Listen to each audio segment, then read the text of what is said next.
हाय सर्वांना, तुमचं सर्वांचं खूप सारं स्वागत आहे आजच्या एका नवीन ब्लॉगमध्ये। तर आता मी चाललोय फिरायला, चला आल्यानंतर बघू काय खाडखूड चालली काय माहिती त्यांची।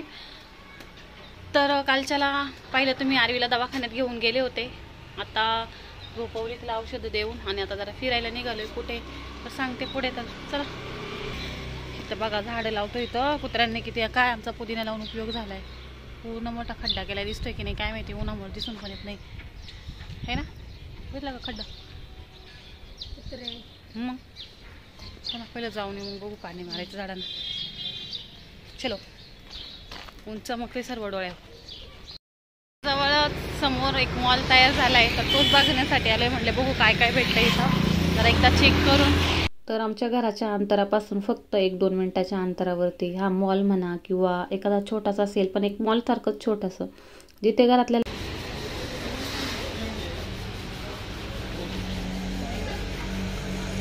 टोकरे वेगळ्या असतात ना, नॅपकिन, चॉपर भेटतंय का बघायचं त्याला, चॉपर। तर इथे मी पाहण्यासाठी आले होते की काय काय भेटतं। तर बऱ्याचशा लागणाऱ्या गोष्टी होत्या, म्हणजेच लागणारे घरातले नॅपकिन, पाय पुसण्या इथे स्टूल दिसत असेल, पुन्हा खूप सुंदर सुंदर कलरफुल अशा टोकऱ्या वेगवेगळ्या शेपमध्ये, खूप छान वाटत होता। आणि मी आले होते ते चॉपर पाहण्यासाठी कटिंगचा। तर खूप दिवस झालं होतं की घ्यायचंय पण जाणं होत नाही आणि लक्षात राहत नव्हतं। तर तेव्हा म्हटले पाहू इथे भेटला तर एखादा चांगला, पण मला घ्यायचा होता लाकूडमध्ये आणि तो तिथे नाही भेटला। ते म्हटले अजून बरंचसं मटेरियल यायचं, आताशी सुरुवात झालेली आहे। तर मी ते सर्व फिरून पाहिलं, खूप सुंदर असे प्लास्टिकचे डबे, आणि हे जे बास्केट होतं मला खूप जास्त आवडलं। पण त्याचा नक्की यूज करायचा काय, तर त्यामुळं घेऊ की नको हा प्रश्न पडला। म्हटलं एवढ्याशा बास्केटमध्ये काय ठेवायचं, नाही कपडे बसणार नाही किंवा नाही काही, पण औषधं वगैरे ठेवण्यासारखं ठीक वाटलं। पण म्हटलं लगेच काही याची गरज नाही, पहिलं सर्व फिरून पाहिलं। छानच वाटतं की आपल्या एरियामध्ये काहीतरी असं मस्त नवीन आलं की बघणाऱ्यांची संख्या जास्त असतेच, आणि दुसरं असं की जवळच आहे, त्यामुळं एक टेन्शन गेला की आता लागणारे हार्पिक, फिनाईल ह्या सर्व गोष्टी इथे भेटू शकतात। इथं सर्व फिरून पाहिलं, त्याच्यानंतर घरी आलो, कारण घरी आरवीला झोपून गेलो होतो, तिची तब्येत बरी नाही। कालच्याला मी सांगितलं, कालच्याला तिच्या ब्लड टेस्ट बरेच पुन्हा इंजेक्शन वगैरे झाले, त्यामुळे ती वैतागलेली। आता इथे घरी आलो होतो, दळण करायचं होतं, त्या दिवशी थोडंसंच केलं होतं व्हिडिओ पुरतं, 2-1 किलो केलं असेल, आणि आता इथे घेतलं होतं दळण करण्यासाठी। तर त्या दिवशी व्हिडिओच्या संदर्भात एक कमेंट होती गिरणीच्या, की गिरणीची प्राईस किती। तर मी त्या दिवशी म्हटले होते की गिरण ही मला गिफ्टमध्ये भेटलेली, आणि गिफ्टमध्ये भेटलेल्या वस्तूची आपण किंमत विचारू शकत नाही किंवा प्रश्नच आला नाही।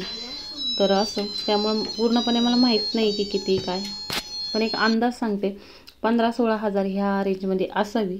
आता एक 5 वर्षापूर्वी माझं लग्न झालं म्हटल्यावरती त्याच्या अकॉर्डिंग आता प्राईस वाढलेली सुद्धा असू शकते, पण फार तर 20-21 हजारापर्यंत भेटू जाऊ शकते। म्हणजे कोणीही सहज घेऊ शकतं, असं नाही की आपल्या बजेटमध्येच नाही किंवा घेऊ शकत नाही, एक थोडेसे प्रयत्न केला तर होऊ शकतं। तर आता इथे दळून झाल्यानंतर इथे सासूबाईंनी नेहमीप्रमाणे गिरण साफ करून ठेवली, आणि मी पुढे माझ्या कामाला सुरुवात केली। जाऊन आले मी, आणि आत्ता घरी आले। आरवीला खायला घालत होते, औषधं वगैरे दिली तिला, आणि ती आता गिरण लावली होती। तर त्या दिवशी काल परवाच सांगणार होते, एक कमेंट होती मला की गिरणीची प्राईस किती आहे ह्या। तर मी त्या दिवशीच्याही व्हिडिओमध्ये सांगितलं होतं, काय वाजलं काहीतरी पडलं, त्या दिवशीच्या पण व्हिडिओमध्ये सांगितलं होतं की मला गिरण लग्नामध्ये गिफ्ट भेटलेली, म्हणजे आपण लग्नामध्ये जी झाल देतो तर त्याच्यावरती गिफ्ट दिलेली। त्यामुळं प्राईस नाही सांगू शकणार, पण आमच्या रिलेटिव्समध्ये एकाने घेतली होती, तर ते म्हटलेले 15 हजार, म्हणजे 15-16 हजार ह्यापर्यंत भेटून जाईल असं माझा अंदाज त्यांनी सांगितल्याप्रमाणे। आता त्याच्यामध्ये मला माहीत नाही क्वालिटी किंवा काय, पण त्यांनी घेतलेली त्या म्हटलं की 15-16 हजाराची आहे। मी असा अंदाज लावते की 15 हजार म्हणजे 20 हजारच्या आतमध्येच येऊन जाईल, एवढी काही फारशी माग नाही, आणि युजेबल आहे, ज्यांना आवडेल तर। आता त्याच्यावरतीच दळण केलं तयार। त्या दिवशी थोडंच केलं होतं घाईमध्ये, व्हिडिओ दाखवायची होती तेव्हा, आणि फास्टमध्ये, आणि तिकडे जाऊन आले आता काहीतरी। तर मला जेवढं माहिती तेवढंच सांगितलं, फार काही माहीत नाही प्राईसविषयी, पण एक अंदाज सांगितला, कारण मी 1-2 जणांना विचारलं, त्यांनी सांगितलं। आणि आमच्या गिरणीविषयी बऱ्याच जणांनी असं विचारलेलं, कारण मी सांगितलं की जवळजवळ लग्नाला 5 वर्ष झाले, आणि 4 वर्ष तिचा यूज होत नव्हता. आत्ता जस्ट 2-3 महिने झाला असेल की आम्ही त्याचा वापर करायला लागलोय. तर खूप जण म्हटले सुद्धा होता की विकताय का म्हणून. म्हणजे कुठेतरी समोरच्यांना गरज वाटत होती, फक्त त्याची किंमत आमच्या घरच्यांना नव्हती, म्हणून त्याची यूज होत नव्हता. पण आता चला वापर होतोय. तर माझ्याकडे ते थोडासा टाईम होता, म्हटले फ्रीज साफ करून घ्यावं. पूर्णपणे फ्रीज मोकळं झाले. पहिल्यांदा असं झालं असेल की पूर्णपणे 2 आठवडे भाजी आणली गेलेली नाही. आणि तरी मी त्या दिवशी थोडीफार 1-2 भाज्या घेऊन आले होते. पण फ्रीज काही खराब झालं नव्हतं, पण नॉर्मली इकडे तिकडे माखलेलं होतं. तर म्हणून म्हटलं ते सुद्धा पुसून घ्यावं, कारण पुन्हा फ्रायडे मार्केट, मग भाजी आल्यानंतर फ्रीज ठेवायचं, मग पुसायचं म्हटलं की राहून जातं.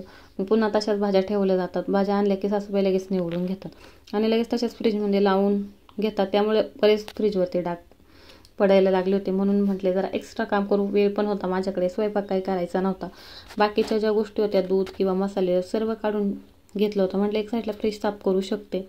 फ्रीजची क्लिनिंग झाली. दुसरं सगळे टेन्शन आरवीचं, ताप उतरतोय की नाही असं सांगितलं की जर समजा ताप उतरला नाही तर पुढे ॲडमिट करावं लागेल. 3 दिवसाचा इंजेक्शनचा कोर्स, त्याने जर नाहीच फरक वाटला तर पुन्हा तिला ॲडमिट करावं लागणार. तो एक वेगळाच डोक्यामध्ये टेन्शन होता. पण चला चालायचं, प्रत्येक गोष्टीला सामोरे जावं लागतं.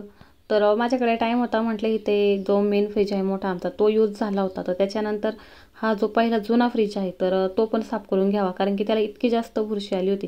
त्याचा यूजही होत नाही. इलेक्ट्रॉनिक वस्तूचा हाच प्रॉब्लेम होतो की एकतर त्यांचा यूज हवा नाही तर लगेच त्या बिघडतात. आणि जवळजवळ या फ्रीजचा नाही म्हटलं तरी चालेल यूज, कधीतरी फक्त चालू करून बघण्यासाठी आम्ही चालू करतो, पुन्हा बंद करून ठेवतो. पण इलेक्ट्रॉनिक वस्तूचं असं असतं, जेवढं कंटिन्यू चालू राहील तेवढं चांगलं राहतं. पण आता पर्याय नाही, विकायलाही मन होत नाही. सासूबाईंचं असं म्हणणं आहे की मी ती खूप कष्टाने घेतली. असं म्हणतात ना की पहिला असं असायचं बघा की आपल्या संसारासाठी फ्रीज घ्यायचा, टी व्ही घ्यायची, ही म्हणजे सर्वात मोठी स्वप्न म्हटलं तरी चालेल. तर तसंच त्यांचं स्वप्न म्हणून त्यांचा त्या फ्रीजमध्ये म्हणतो ना आपण एक खूप जीव आहे. तर त्यामुळे विकायलाही नको वाटतं. आणि सर्वात महत्त्वाचं म्हणजे चांगल्या क्वालिटीचं आहे. अजून कुठलाही काही त्याला प्रॉब्लेम नाही किंवा सर्व भांडी वगैरे व्यवस्थित आहे.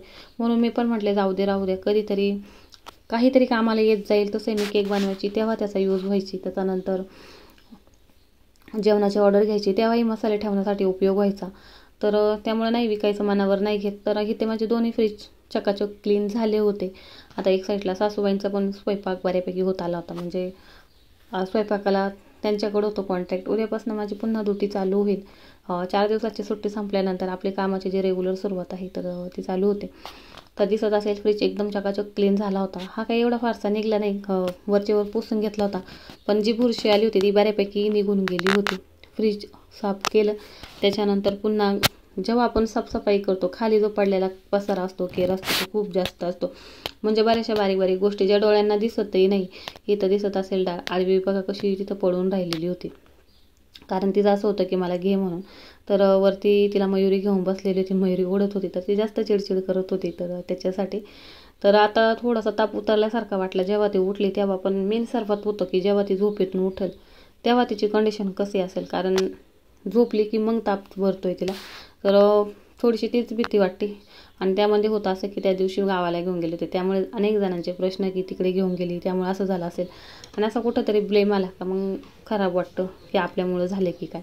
तर आता इथे डाळ पण झाली होती. एक साईडला सासूबाईंचा स्वयंपाक पण झाला होता. गुरुवारचा दिवस म्हणून लवकरच स्वयंपाक करायला घेतला होता. त्यांचा काही फराळ वगैरे नसतो म्हणून लवकरच उपवास वगैरे सोडून घेतात. आणि इथे माझी बऱ्यापैकी खालचा पसारा जो होता तो आवरून घेतला. नको असणारे सर्व मसाले काढून टाकले आणि फ्रीज चकाचक करून ठेवले. फ्रीजची क्लिनिंग झाली आहे, जेवण करून घेते आणि त्याच्यानंतर हे जरा मास्क लावते. खूप दिवस झाले चालले. आताशी मयुरी घेऊन आली आहे आणि त्यानंतर मग आरवीची अजून काही रडारडी थांबली नाही. आरवी काय झालं आरवी? बघ प्यायचं नाही ते, पिण्याचं नाही बाबा, ते वाफ घ्यायचं औषध येते. वाफ घ्यायचं औषध पडलं काहीतरी.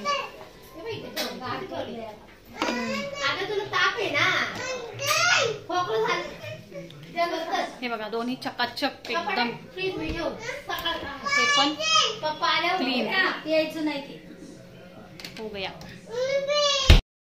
ह्या टाइमला सर्वजण येतात घरी तर पाणी चालू असतं.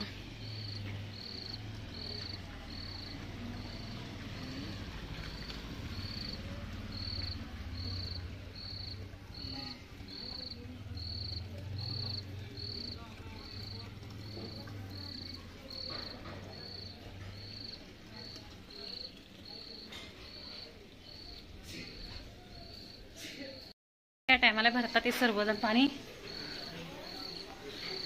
ते ह्यांचं पण चाललंय पाणी भरायचं. ह्या टाइमला प्रेशर कमी असतो. पण झोपलेत आता. म्हटले जरा आपल्या जरा चेहऱ्याकडे लक्ष देऊ. दररोज किती दिवस झाले म्हणते करते पण होतच नाही, काही नाही काही. आताही 11 वाजले. ते स्वतःसाठी मात्र टाइमच भेटत नाही. लग्न जवळ यायला लागले म्हणजे थोडीशी स्वतःची चेहऱ्याची काळजी घ्या. तर मयुरीने तर मास्क आणून दिलाय. आता पॉसिबल आहे का नाही लावणं पाहते. जेवढं होईल तेवढं तर करते. मग बघू सासूबाई झोपल्या की नाही काय माहिती. सर्व कामं आवरली. म्हटले चला आता थोडंसं आपल्या स्वतःकडे लक्ष द्यावं. मयुरीचं लग्न जवळ आलंय तसं दररोज काही ना काही चाललेलंच असतं. चेहऱ्यासाठी शॉपिंग ह्या सर्व गोष्टी. पण मला अजून काही प्रॉपर टाईमच भेटला नाही स्वतःसाठी, नाही काही खरेदीसाठी. कालच्या व्हिडिओमध्ये सांगितलं जाते एक वस्तू घेऊन येते, वेळच भेटत नाही. काही ना काही सारखं मागे लागलेलंच आहे. घरातली कामं झाली की आता लगे व्हिडिओची कामं, व्हिडिओ झाली का पुन्हा मग आरवी आता आजारी, त्यामुळे काही इच्छाही होत नाही. तर म्हटले चला आता तिला झोपवली तर थोडंसं चेहऱ्याकडे आपलं लक्ष द्यावं. फार काही करणार नव्हते. नॉर्मली स्क्रब आणि क्लिनिंग मिल्कनी म्हणजे स्वतःच्या चेहऱ्याची थोडीशी मसाज करून घ्यावी. तर इथे आता मिस्टर आले होते आणि ते म्हणत होते कशाला चेहऱ्याची घासाघाशी करते, काही गरज नाही. त्यांचं आपलं ठरलेलं वाक्य कशाला चेहऱ्याची वाट लावते. मी खूप वेळा सांगते त्यांना पार्लर ह्या सर्व गोष्टी जास्त पटत नाही. आणि मी काय असं फारसं नाही. आता मी काही पाहते ना की सनस्क्रीन वेगळी, ही क्रीम वेगळी. माझं तसं काहीच नाही. मला तर कधी कधी असं वाटतं मेन आपल्या स्किनवर डिपेंड आहे. नाही तर माझं तर असं कुठलंच नाही. ह्या सीझनमध्ये वेगळी, त्या सीझनमध्ये वेगळी. आपलं आहे ते रेग्युलर चाललेलं. एवढा टाईमही नसतो. आणि खोटं वाटेल पण सांगायचं म्हटलं तर फारसं मला माहीत पण नाही कोणत्या त्वचेला कोणती, कोणत्या स्किनला कोणती. जे चाललंय ते चाललंय. आता इथे चेहऱ्याचं जरा झालं. म्हटलं झालं थोडंफार आपल्या एक मनाला सॅटिस्फॅक्शन की मी सुद्धा सुरुवात केली लग्नाच्या तयारीने. आणि ते आता केसांना तेल लावून घेते. केस धुण्या अगोदर आदल्या दिवशीच आपलं जे नॉर्मली खोबरे तेल असतं तर ते लावून घेते. दुसरं असं की सांगायचं लक्ष राहत नाही. व्हिडिओ पाहता पण लाईक करत नाही. व्हिडिओला लाईक करा. दुसरं असं की चॅनलला सबस्क्राईब करत जावा. छान वाटतं जेव्हा तुम्ही सबस्क्राईब करता, लाईक करता, कमेंट करता. असं वाटतं कुठंतरी आपल्या कामाची पोचपावती जी आहे तर ती आपल्याला भेटते.